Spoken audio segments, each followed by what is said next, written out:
ပကံလုံးအပြည့်နဲ့ပင်လယ်စာတွေတမိုးကြီးဝိုင်းတွေပြီးတော့ပါဇက်မှာလည်းစီရီပေးပွားနေတဲ့အထိအငမ်းမရစားတောက်နေကြတဲ့လူတစုကိုကြည့်လိုက်ပါဦးဒီစပွဲတစ်ဝိုင်းနဲ့တင်ပတ်စံ300ချီကုန်ကြနေပြီလေဒါပေမဲ့သူတို့ကတော့ပတ်စံတစ်ပြားမှစိုက်ထုတ်ရမှာမဟုတ်ဘူးဆိုပြီးသဘောတွေကျနေကြတယ်တကယ်တော့သူတို့ကရုံးကလောက်ခေါ်ကိုင်ဖက်ကောင်လေးတယောက်ကိုမတုံးလေးဆိုပြီးအနိုင်ကျင့်ဖို့ကြံစီနေကြတာပါ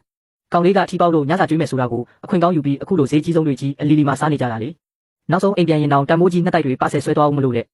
ဒီအချိန်မှာတော့ကောင်လေးခမများရုံးမှာအလုပ်တွေပြီးနေတုန်းပဲဖုန်းဝင်လာလို့ကြည့်လိုက်တော့သူပုတ်ကင်လောက်ထားတဲ့ရိုးရိုးစားတောက်ဆိုင်ကနေမြို့မှာအကောင်းဆုံးနဲ့အကျွဲဆုံးသူတွေမှသွားတဲ့နာမည်ကြီး VIP စားတောက်ဆိုင်ကြီးစီကိုနေရာပြောင်းသွားပြီလေကောင်လေးကတော့တက်ပြင်းချလိုက်ပြီးထားလိုက်ပါတော့ဒီလူကြီးတွေကိုထမင်းတစ်ခါလောက်ကျွေးပြီးအေးရအေးချောင်းနေလိုက်ပါတော့မယ်ဆိုပြီးဆိုင်ကိုထွက်လာခဲ့တော့တယ်သူကကုံလာမှာတောင်းပန်းလောက်ပဲလို့ထင်နေခဲ့တာကိုဒါပေမဲ့ဆိုင်ထဲလဲရောက်ရောကောင်လေးမျက်လုံးပြူသွားတော့တယ်စပွဲပေါ်မှာကဈေးကြီးလာတဲ့ပင်လယ်စာတွေတမိုးကြီးမိုးတွေပြီးတော့နှစ်ချို့ဝိုင်းတွေအများကြီးပဲလေဒီစပွဲကိုကြည့်လိုက်တာနဲ့တင်ဒါဟာတောင်းပန်းမဟုတ်ပဲ300ချီနေပြီဆိုတာသူချက်ချင်းသဘောပေါက်သွားတယ်နောက်ဆုံးတော့ဒီရုံးကလူတွေကသူ့ကိုဝက်တကောင်လိုတတ်စားဖို့ကြံနေကြတာပဲလို့တွေးလိုက်မိတယ်ကောင်လေးကလည်းအညံ့ခံမဲ့သူမဟုတ်ဘူးလေအခန်းထဲဝင်သွားတော့လူကြီးတွေကသူ့ကိုနောက်ကျရကောင်းလားဆိုပြီးဝိုင်းဟောက်ကြတော့တယ်ကောင်လေးကဘာလုပ်လိုက်တယ်ထင်လဲဖုန်းထဲကအတန်ဖန်းတဲ့ခလုတ်ကိုတိတ်လေးနှိပ်လိုက်ပြီးဦးကြောင်ကြောင်လေးပြန်လုပ်ပြလိုက်တယ်ကျွန်တော်ကဟိုရိုးရိုးဆိုင်ကိုဘုတ်ကင်လုပ်ထားတာလေဘယ်လိုလုပ်ဒီဘက်အခန်းကိုရောက်လာကြတာလဲဆိုပြီးမေးလိုက်တယ်အဲ့ဒီမှာတင်မန်နေဂျာကြီးကလူရဝင်ချင်တာနဲ့မင်းတို့ကောင်ကဒီလိုအခန်းကိုရစရာလားငါအဆက်အသွယ်နဲ့ငါကိုယ်တိုင်ဘုတ်ကင်လုပ်ထားတာကိုဆိုပြီးခုံစားလိုက်ပါလေရောကဲထောင်ထားတဲ့ကြော့ကွင်းနဲ့တော့တက်ကြီးဝင်သွားပြီဒီလိုနဲ့ကောင်လေးကသူ့ရဲ့အစီအစဉ်ကိုဆက်ပြီးအကောင့်ထဲပေါ်ပါတော့တယ်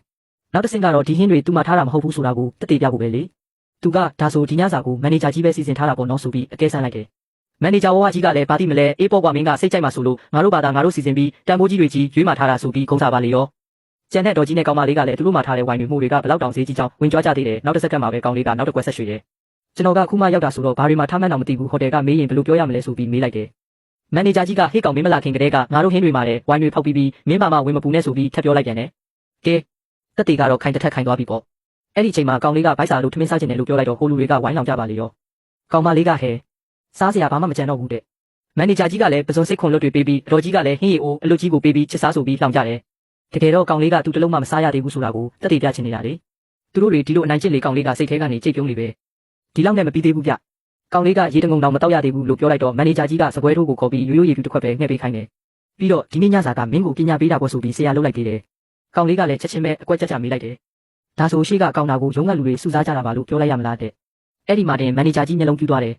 ဟာရုံးနာမည်သွားမတက်နဲ့လေဒါကမင်းထီပေါက်လို့မင်းဘာသာတိုက်တဲ့တီးတန့်ပွဲရုံးနဲ့ဘာဆိုင်လို့လဲဆိုပြီးအသေးချာကိုညင်းပါလေရောကဲဒီလောက်ဆိုကောင်လေးလိုချင်တဲ့တက်တွေအကုန်ရသွားပြီဖြိုဒီလိုနဲ့ဒါဆိုဒီညစာကကျွန်တော်ကိုပညာပေးတာပေါ့နော်ဆိုပြီးကောင်လေးကမန်နေဂျာကြီးကိုနောက်ဆုံးအနေနဲ့ထပ်ပြီးအတီးပြုလိုက်သေးတယ်မန်နေဂျာကြီးကလည်းအေးပေါ့ကွာမင်းကလူတစ်ပဲဒီလိုညစာမျိုးဝယ်ကျွေးရတာမင်းအတွက်လူရဝင်ဖို့အခွင့်အရေးပဲကျေးဇူးတင်စမ်းပါဆိုပြီးလေလုံးထွားနေပါသေးတယ်အဲ့ဒီတော့မှကောင်လေးကဟုတ်ကဲ့ဒါဆိုကျွန်တော်ရှေ့သွားပြီးဘေးသွားရှင်းလိုက်ပါဦးမယ်ဆိုပြီးအခန်းထဲကထွက်လာခဲ့တော့တယ်ကြံခဲ့တဲ့လူအုပ်ကြီးကတော့ကောင်လေးကိုမတုံးလေးဆိုပြီးလှောင်ရည်နေခဲ့ကြတာပေါ့ဗျာအပြင်လဲရောက်ရောခုနကရေလာခဲ့ပြီးတဲ့စပွဲထိုးကောင်မလေးကကောင်လေးနောက်ကိုလိုက်လာတယ်သူကကောင်လေးကိုတနာသွားတာကိုအကိုရေးတတိထားဦးနော်အကိုရုံးကလူတွေကအကိုထီပေါက်တာကိုပြီးလို့တမင်တက်ဈေးကြီးဆုံးတွေကြီးပဲရွေးမှထားတာပြီးတော့အကိုကလူတစ်ဆိုတော့တွေးထွက်အောင်ကိုပညာပေးရမယ်ဆိုပြီးခိုးပြောနေကြတာလို့တိုးတိုးလေးလာတတိပေးရှာတယ်ကောင်လေးလည်းတက်ပြင်းချလိုက်ပြီးရုံးကလူတွေထက်ဆိုင်ရင်ရေဆက်မရှိဘူးလေဒီစပွဲထိုးလေးကမှပို့ပြီးစာနာစိတ်ရှိသေးတယ်လို့တွေးလိုက်မိတယ်ဒါပေမဲ့သူအိတ်ကထဲကအတန်ဖန်းထားတဲ့ဖုန်းလေးကအစင်းသစ်ဖြစ်နေပြီလေကောင်တာကိုလည်းရောက်ရောမန်နေဂျာမလေးကဘေးဖြတ်ပိုင်းရှည်ကြီးကိုပရင်တာကနေဆွဲထုတ်ပြီးပြုံးလေးနဲ့လှမ်းပေးလိုက်တယ်ကြားတင်ငွေကိုလည်းကြည့်လိုက်ရောကောင်လေးမျက်လုံးပြူးသွားတော့တယ်နည်းနည်းနုံမှမဟုတ်တာစုစုပေါင်းရွမ်လေးသိန်း1000ကျော်တောင်ဖြစ်နေတာလေမန်နေဂျာမလေးကပထမဆုံးလာတဲ့ဧည့်သည်ဆိုတော့အကျွေးလျှော့ပေးပြီးရွမ်လေးသိန်းတိပဲရှင်းပါတယ်ရွမ်လေးသိန်းတောင်လားဒီလူတွေတကယ်ကိုရက်ရက်ဆက်ဆက်လုပ်ရတာပဲဆိုပြီးကောင်လေးဒေါသထွက်သွားတယ်ဘေးကိုလည်းကြည့်လိုက်ရောကောင်လေးခါများမျက်လုံးပြူးပြီးအားဆေးမိသွားတော့တယ်စရင်ထဲမှာကအကောင်းစားကမာကောင်တွေဩစတြေးလျကြောက်ပုစွန်ဆာရှီမီဘရင်ကနန်းဘလူးခင်တူနာဝါကူမဲသားပြီးတော့တန်မိုးကြီးမိုတွေငါးမန်းတောင်ဟင်းရီကာဗီယာ9ဦးအစုံပဲပြုတ်အဲ့ဒီတင်မကသေးဘူးအခန်းခါတွေပလင်းဖောက်ခါတွေနဲ့တောက်ထားတဲ့ဝိုင်းတွေကလည်းမာကာလန်တွေရှမ်ပိန်တွေပြင်သစ်ဝိုင်းတွေကြီးပဲဒါပေမဲ့အဆိုးဆုံးကအဲ့ဒါတွေမဟုတ်သေးဘူးဗျဘေးရဲ့အောက်ဆုံးမှာပါတဲ့လက်ဆောင်ပစ္စည်းစရင်ကိုကြည့်လိုက်မှကောင်လေးတယောက်သဘောပေါက်သွားတော့တယ်တကယ်တော့ဒီလူတွေကလောဘကြီးလုံးလို့အိမ်ပြန်ရင်ပါဆယ်ဆွဲဖို့အကောင်းစားစစ်လိတ်တွေနှစ်တိုက်ဘူးတွေတန်မိုးကြီးလက်ဖက်ချောက်တွေကာဗီယာဘူးတွေအများကြီးကိုခိုးမှထားတာကို